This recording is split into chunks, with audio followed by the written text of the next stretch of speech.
Hi అండి, అందరికీ నమస్తే. Welcome back to my channel Bhavani ఇంటి విలువలు. నేను మీ భవానీ. ఏంటి పిజ్జా అనుకుంటున్నారా? కాదండి, దోశ.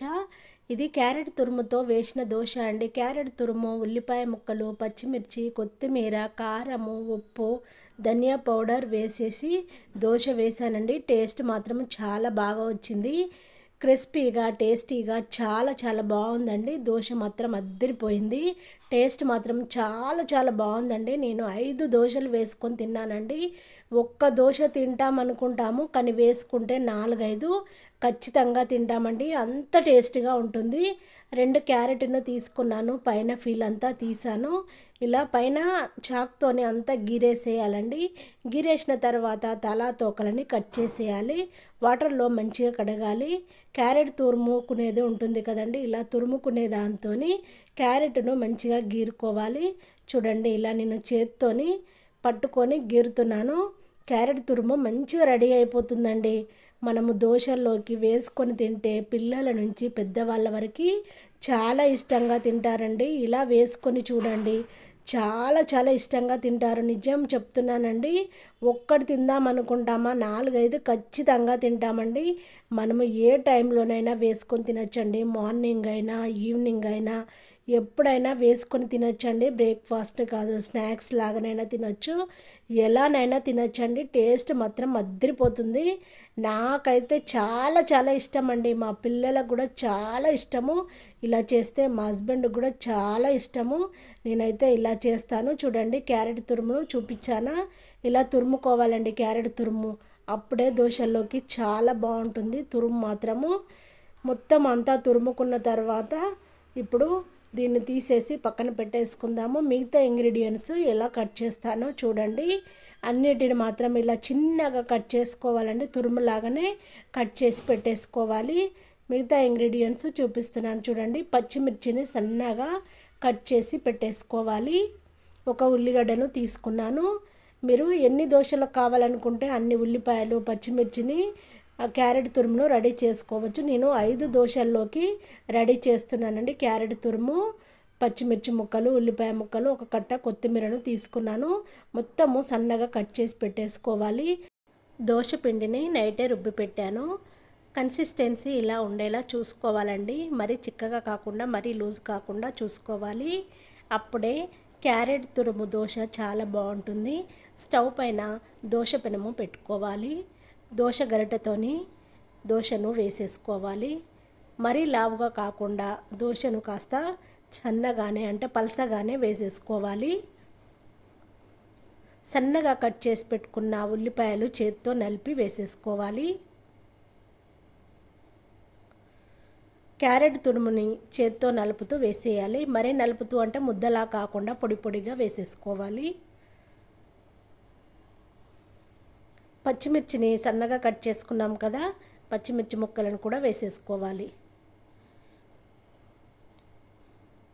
కొత్తిమీర తురుముని వేసేసుకోవాలి. సన్నగా కట్ చేసుకున్నాం కదా, కొత్తిమీరను కూడా వేసేసుకోవాలి. సాల్ట్ని వేసేసుకోవాలి. సాల్ట్ను చూసి వేసేసుకోవాలి. ఎక్కువ అయితే మళ్ళీ తినలేము మనము. చూసి వేసేసుకోవాలి. పిల్లలకైనా, హస్బెండ్కైనా, మీకైనా చూసి వేసేసుకోండి. కొంచెము కారం పొడిని వేసేసుకోవాలి. చిల్లీ పౌడర్ని వేసేసుకోవాలి. ఆల్రెడీ పచ్చిమిర్చి వేసాము మనము, చూసి వేసేసుకోవాలి. ఇప్పుడు ధనియా పౌడర్ని వేసేసుకోవాలి. మీరు కావాలనుకుంటే గరం మసాలా కూడా యాడ్ చేసుకోవచ్చు. నేను ధనియా పౌడర్ని మాత్రమే వేసేస్తున్నాను.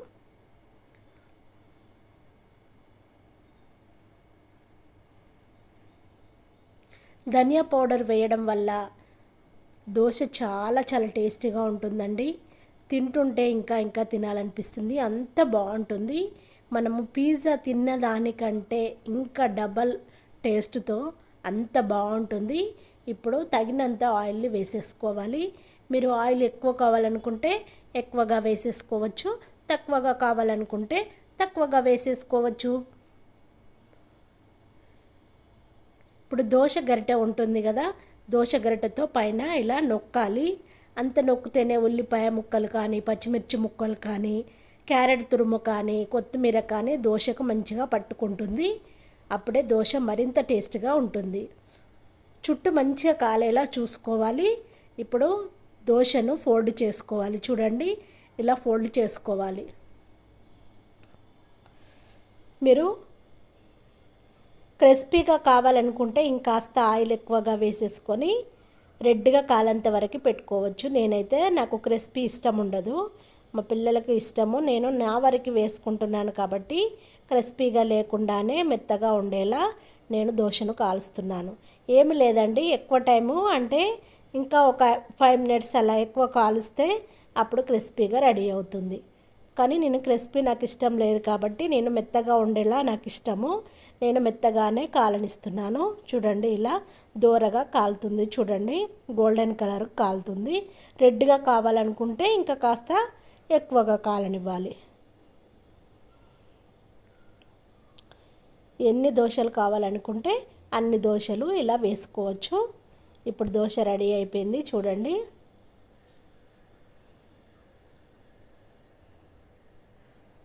మరొక దోశను వేసి చూపిస్తున్నాను. సేమ్ అన్ని దోశలను ఇలాగే వేసుకోవాలండి. దోశలు వేసుకుంటే మనకి చాలా మంచిగా అనిపిస్తుందండి. మనం ఇలా ఏదో పాటలు పాడుకుంటూ ఫోన్ మాట్లాడుకుంటూ కానీ అలా ఇంట్లో పిల్లవాళ్ళతో కానీ హస్బెండ్తో కానీ మాట్లాడుతూ దోశలను వేసేయచ్చు. కానీ టేస్ట్ మాత్రము మర్చిపోలేమండి, అంత బాగుంటుందండి. ఎంజాయ్ చేస్తూ తింటారు. ఇప్పుడు దోశలలో ఉల్లిపాయ ముక్కలు, క్యారెట్ తురుము, పచ్చిమిర్చి ముక్కలను వేసేసాను. కొత్తిమీరను వేస్తున్నాను. కొత్తిమీర వేయడం వల్ల దోశ ఫ్లేవర్ చాలా బాగుంటుంది.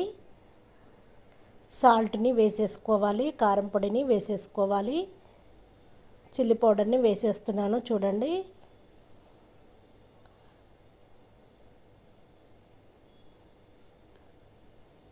ఇప్పుడు సాల్ట్ని వేసేస్తున్నాను.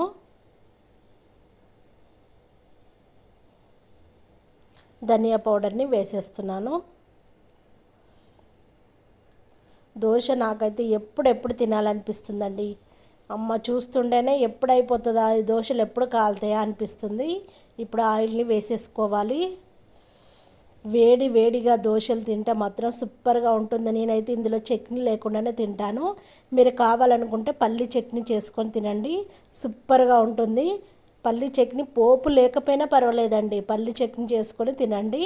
నేనైతే చట్నీ లేకుండానే దోశను డైరెక్ట్గా తింటానండి, సూపర్గా ఉంటుంది.